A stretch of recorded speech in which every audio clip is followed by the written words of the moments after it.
Le Soleil n'est pas techniquement le centre de notre système solaire. Il se trouve dans un espace appelé le barycentre. Cela dépend de la planète sur laquelle on se trouve. Le barycentre est généralement plus proche de l'objet ayant la plus grande masse. Donc, puisque nous sommes sur Terre, le vrai centre du système solaire est le Soleil. Mais pas le centre de celui-ci. En ce qui concerne Jupiter, le barycentre est en fait à l'extérieur de la surface du Soleil. Jupiter est 318 fois plus grande que la Terre. L'équilibre est donc différent. Les planètes ne tournent pas vraiment autour du Soleil, mais autour de leur centre de masse commun. Imagine que tu tiens un crayon en équilibre sur le bout de ton doigt. Tu dois le placer en plein centre pour qu'il ne bascule pas de chaque côté. Comme la masse du crayon est répartie de manière égale, il est facile de supposer que tout s'équilibre de cette manière. Surtout dans l'espace. Mais essaye de faire tenir un marteau en équilibre sur le bout de ton pied.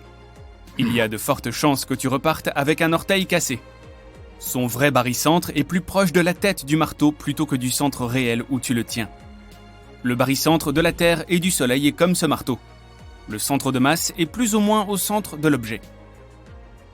En réalité, si le Soleil devait tourner autour de la Terre, notre petite planète bleue devrait être aussi grosse que le Soleil, voire plus. Nous ne pouvons pas ignorer les autres planètes de notre système solaire, ce qui signifie qu'elles doivent toutes tourner autour de nous également. Mais dans les temps anciens, les esprits brillants ont toujours pensé que tout tournait autour de la Terre. Ils appelaient cela le système géocentrique. Et cela avait du sens pour eux, car ils avaient l'impression que tout ce qui était au-dessus d'eux tournait autour d'eux. Le Soleil et la Lune ont joué des rôles essentiels dans l'histoire de l'humanité. Et ce n'est que bien plus tard que nous nous sommes sentis insignifiants dans l'univers. Dans la Grèce antique et au Moyen-Âge, les grands esprits utilisaient le système géocentrique pour étudier l'espace. Ce n'est qu'au XVIe siècle que le modèle a changé. À cette époque, on ne pouvait même pas imaginer que tout tournait autour du Soleil. Et ils n'avaient évidemment pas les connaissances scientifiques pour confirmer tout cela. Mais la Terre ne peut pas être le centre du système solaire car elle n'est pas assez grande pour ce rôle. Pour que les conditions conviennent à cette énorme taille, la vie aurait dû évoluer différemment. Nous serions probablement moins dépendants de l'oxygène. Certains animaux, comme les baleines et les dauphins, peuvent rester des heures sans prendre une seule respiration. Ils peuvent même dormir sous l'eau. Ainsi, les humains de la Terre de la taille du Soleil auraient eu des poumons adaptés et n'auraient pas eu besoin de prendre de l'air en permanence. Cela signifie que la vie végétale serait limitée, avec seulement quelques arbustes ici et là. Il y a des trillions d'arbres dans le monde, mais les principaux responsables de la production d'oxygène sont les algues des océans. Avec l'immensité des océans et des mers, les algues qui se trouvent au sommet pompent l'air que nous respirons. L'oxygène ne serait pas aussi abondant sur cette planète, mais nos mécanismes de respiration pourraient s'appuyer sur le dioxyde de carbone, un autre gaz communément trouvé sur d'autres planètes. Si la planète est très chaude, l'eau est rare. Nous n'en trouverions que sur certaines parties de la planète, comme les sommets des montagnes. Le sol serait trop brûlé pour que quoi que ce soit puisse y survivre correctement. Nous pourrions aussi oublier les saisons. Le Soleil est actuellement juste assez puissant pour nous donner ce dont nous avons besoin. Mais comme la Terre serait si grande et que le Soleil serait un autre corps céleste émettant de la chaleur, nous aurions toujours l'impression d'être dans un micro-ondes. Les jours et les nuits seraient différents, et il n'y aurait pas autant de pluie. Avec autant de chaleur produite dans le noyau, il est probable que des tremblements de terre se produiraient constamment, et que les volcans seraient en éruption tout le temps. La surface serait pratiquement une plaine brûlante de magma rouge qui flotterait partout. Ce serait la vraie planète rouge. Mais si nous avions le même paysage que sur Terre, vivre quelque part près des montagnes pourrait être la solution. Les montagnes seraient toujours incrustées dans le noyau, mais ce serait mieux que de rester sur le sol. Certains sommets pourraient même être 100 fois plus hauts que le mont Everest. Les canyons pourraient être si profonds que la fosse des Mariannes ressemblerait à une petite brèche. Les animaux auraient également un comportement et une apparence différents. Les animaux à sang froid devraient absorber le moins de soleil possible pour ne pas brûler. Les animaux devraient compter sur la migration pour trouver de l'eau dans des terres lointaines. Les oiseaux devraient voler sur des centaines de kilomètres pendant la saison de migration, et nous verrions probablement certains d'entre eux filer à toute vitesse dans les airs. Mais comme la gravité serait très forte sur cette terre de taille colossale, les animaux volants auraient besoin d'os plus fins et d'un noyau plus mince pour pouvoir voler. Les véritables survivants seraient les micro-organismes. Ils peuvent vivre dans des températures et des pressions extrêmes et peuvent résister sans oxygène pendant un bon moment. Les nuits seraient sombres car il n'y aurait pas de lune pour refléter la lumière du soleil. La Lune se trouverait très probablement du côté opposé à celui où brille le Soleil. Elle serait donc pour toujours une boule qui flotte dans le ciel. La vitesse de rotation de la Terre est la plus rapide à l'équateur. Donc, si toutes les planètes et le Soleil tournaient autour de nous, notre rotation ne serait pas si importante. Logiquement, les nouveaux cycles météorologiques ne seraient pas bons pour les cultures. Les humains auraient évolué différemment de ce qu'ils sont maintenant. Nous serions probablement plus petits et plus trapus, car la gravité serait très forte. Et à cause de la hausse des températures, nous vivrions probablement dans des grottes partout dans le monde. Les plus forts auraient migré vers les montagnes. Nous aurions probablement suivi la même évolution que maintenant. Mais d'autres caractéristiques physiques pourraient être différentes. Notre pigmentation serait probablement différente pour combattre la chaleur. Le renard du désert a de grandes oreilles pour entendre les prédateurs et pour se rafraîchir dans la chaleur torride du désert. Il est possible que nous aurions aussi de plus grandes oreilles que celles que nous avons actuellement, pour cette même raison. Nous serions beaucoup plus forts que nous ne le sommes actuellement, et nos os seraient épais et difficiles à briser. La gravité est l'un des éléments clés du développement de notre densité osseuse et de notre masse musculaire. Cela signifie que nous n'aurions probablement pas besoin d'outils pour chasser. Cela aurait retardé l'âge du bronze et la civilisation moderne telle que nous la connaissons. Avec peu de végétation, se tenir debout ne serait pas si nécessaire pour trouver les prédateurs autour de nous. Nous ne serions pas non plus les coureurs les plus rapides, mais nous serions assez forts pour combattre une meute de loups à l'allure patibulaire. Et si la Terre était gigantesque, il est possible que de multiples espèces d'humains erreraient sur la Terre, dans des zones isolées. Certaines espèces humaines grandiraient et évolueraient pour devenir les penseurs intelligents d'aujourd'hui, mais d'autres resteraient les mêmes. Et certaines créatures du passé seraient toujours là, inchangées.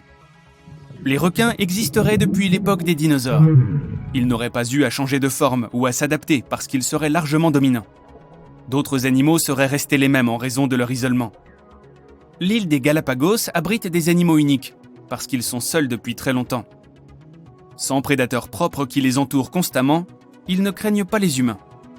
La nouvelle Terre géante comporterait des régions aussi grandes que l'Asie, remplies d'animaux isolés, qui seraient restés exactement les mêmes que lors de leur apparition. L'espèce humaine de ces régions resterait également la même, puisqu'elle n'aurait pas bougé, ni expérimenté quoi que ce soit de nouveau. Leur régime alimentaire serait aussi le même, et ils se seraient habitués au climat dans lequel ils se trouvent. La technologie se serait également développée différemment dans les différentes parties de la planète. Certaines régions étant totalement isolées, ils n'auraient pas eu accès aux nouveaux appareils et inventions. C'est comme si l'on vivait sur une planète dont les époques étaient différentes selon les lieux.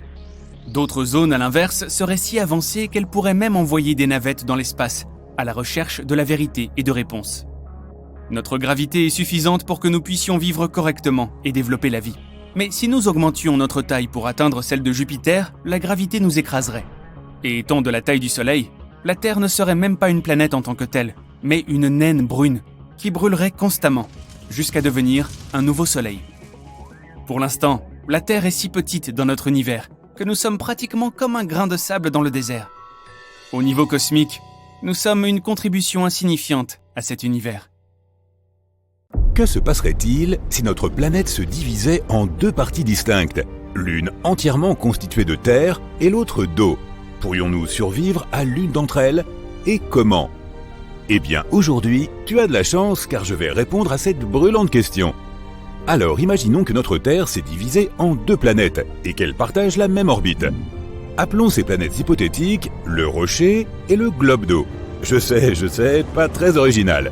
Bref, commençons par le rocher, car il est beaucoup plus facile de l'imaginer. Il suffit de se demander, que se passerait-il si tous les océans de la Terre s'asséchaient soudainement? Nous savons qu'il n'y a pas de vie sans eau. Elle couvre 70% de la surface de notre planète. Il y a tellement d'eau que même si tous les océans et les mers disparaissaient, il en resterait encore, dans les nappes souterraines, les rivières, etc. Mais malheureusement, ce ne serait pas suffisant pour que nous puissions survivre.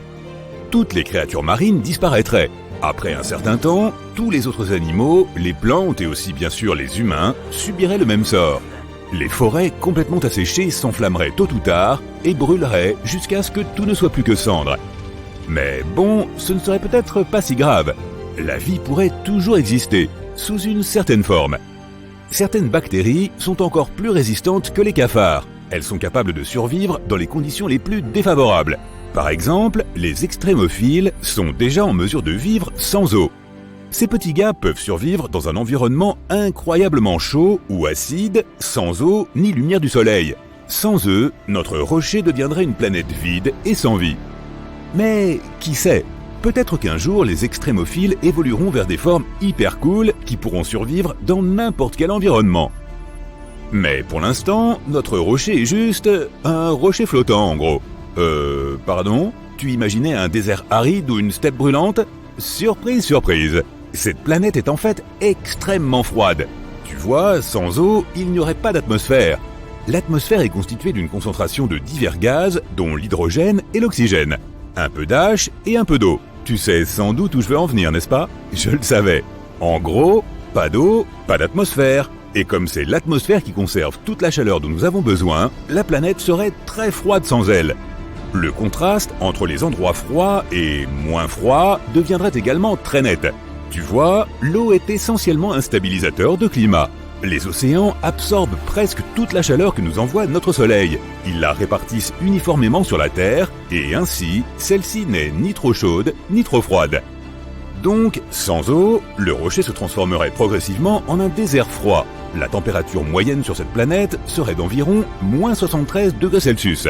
Aux deux pôles, la température serait extrêmement basse, environ moins 184 degrés Celsius. Et même dans les endroits les plus chauds, elle ne dépasserait pas les moins 6 degrés Celsius. Ces endroits chauds, ce seraient nos anciens océans. Leur profondeur desséchée serait située beaucoup plus près du noyau de la planète. Attends, j'espère que tu n'imagines pas non plus cette planète toute couverte de neige. Nous n'avons pas d'eau du tout, tu te souviens ? C'est juste un rocher très froid. À ce stade, nous n'avons là qu'une version plus grande et plus brune de la Lune. La Lune est un morceau de terre sans eau, après tout. Eh mais qu'en est-il des volcans ? Ils représentent notre dernier espoir de chaleur, n'est-ce pas ? Malheureusement, l'activité volcanique diminue à cause du manque d'eau. Comme tu le sais peut-être, les volcans et leurs éruptions doivent leur origine à la collision de deux plaques tectoniques, la plaque océanique et la plaque continentale. Le poids de l'eau fait pression sur les plaques océaniques. Elles passent au-dessous des plaques continentales et forment les volcans. Donc sans l'eau pour faire pression, pas de volcan non plus. L'activité volcanique diminue donc considérablement. Le rocher serait une planète pleine de montagnes incroyablement hautes et nombreuses. Et chaque fois que les plaques tectoniques entrent en collision, elles formeraient de nouvelles montagnes et de nouvelles fosses. Certaines d'entre elles extrêmement profondes, comme la célèbre fosse des Mariannes. Je préviendrai bien les gens à faire attention à ne pas tomber, mais comme il n'y a plus personne... De plus, la météo, c'est fini. Sans eau, il n'y a plus de neige, de glace ou de pluie. Il n'y a même plus de nuages. Le vent soufflerait probablement assez fort cependant. Voilà le destin de la planète Rocher. Pas très reluisant tout ça. Alors, allons voir comment se porte notre globe d'eau. Il y a plusieurs milliards d'années, notre Terre était en fait entièrement recouverte d'eau. Puis, il y a environ 1 milliard d'années, le niveau de la mer a baissé. La matière terrestre est apparue. Cela a changé l'atmosphère de notre planète pour toujours. Et c'est ainsi que la vie est née. Mais que se passerait-il si elle revenait à son état d'origine ? Je vais vous le dire. Pour répondre à cette question, nous devons d'abord en savoir plus sur les planètes océaniques. Alors, à quoi ça ressemble au juste ? Ah, désolé, j'avais oublié. Nous n'en avons aucune idée. Nous n'avons pas trouvé de planètes de ce type car elles sont incroyablement rares. Je veux dire, il y a bien une planète de la constellation Ophiuchus que l'on pourrait définir comme une planète océan, mais je ne vais pas me risquer à prononcer son nom. Cependant, elle n'a pas grand-chose à voir avec ce que tu t'imagines probablement. L'eau qui s'y trouve est très étrange, c'est du jamais vu. Les scientifiques ont appelé ça de la glace chaude ou de l'eau super liquide, et c'est absolument unique selon nos connaissances actuelles. En général, cependant, les véritables planètes océaniques sont très difficiles à trouver pour diverses raisons. Ces planètes nécessitent des températures et une pression bien spécifiques. Mais bon, hypothétiquement, à quoi ressemblerait une telle planète ? Tout d'abord, bien sûr, elle ne pourrait pas être entièrement composée d'eau. J'espère que tu ne t'imaginais pas une gigantesque boule d'eau tournant autour d'une étoile. Il lui faudrait quand même un noyau, ainsi que des fondations de base. Alors, imaginons que toute l'eau de l'ancienne Terre se soit mélangée et forme désormais un immense et unique océan salé. Un véritable rêve pour les créatures marines. Mais pas pour le reste d'entre nous. Les seuls animaux qui pourraient survivre dans cette situation, à part les poissons, sont probablement les oiseaux qui peuvent nager et se nourrir de poissons. Je pense que même si le niveau des mers augmentait considérablement, il resterait au moins quelques îlots à la surface. Ces îles seraient les sommets de nos anciennes montagnes, par exemple celui du mont Everest. Donc si ces oiseaux y construisaient leur nid, ils pourraient peut-être survivre pendant un certain temps. Mais toi et moi, que deviendrions-nous ? Eh bien, il nous resterait une chance en nous préparant à ce déluge énorme. Nous pourrions trouver refuge dans des sous-marins géants ou sur des bateaux gigantesques. Nous pourrions faire pousser de la nourriture à bord et pêcher dans l'océan. Mais sur les îles Everest, il serait peu probable que nous tenions longtemps. En cas d'accident, si nous n'avions nulle part où accoster, comment effectuer les réparations nécessaires ? Malheureusement, nous n'aurions plus d'eau potable. Elle viendrait de l'eau de pluie ou du filtrage de l'eau de mer. Il nous faudrait donc la stocker quelque part. Et tous ces récipients prendraient énormément de place et seraient extrêmement lourds. Mais de manière générale, ce globe d'eau ne serait pas un si mauvais endroit. Il y ferait assez chaud, la température moyenne y serait d'environ 10 degrés Celsius et l'écart entre les températures les plus basses et les plus hautes serait infime. De moins 29 degrés Celsius au pôle à 21 degrés Celsius à l'équateur. Comparé à la planète Rocher, ce n'est pas mal du tout. Le globe d'eau serait également légèrement plus grand que la Terre en termes de rayons en raison du volume de l'eau. Mais la densité de cette planète serait au contraire assez faible. La gravité pourrait elle aussi être un peu plus faible. Maintenant, en ce qui concerne les deux planètes, si nous les placions sur l'orbite de la Terre, après un certain temps, elles s'éloigneraient encore plus l'une de l'autre et suivraient des trajectoires différentes.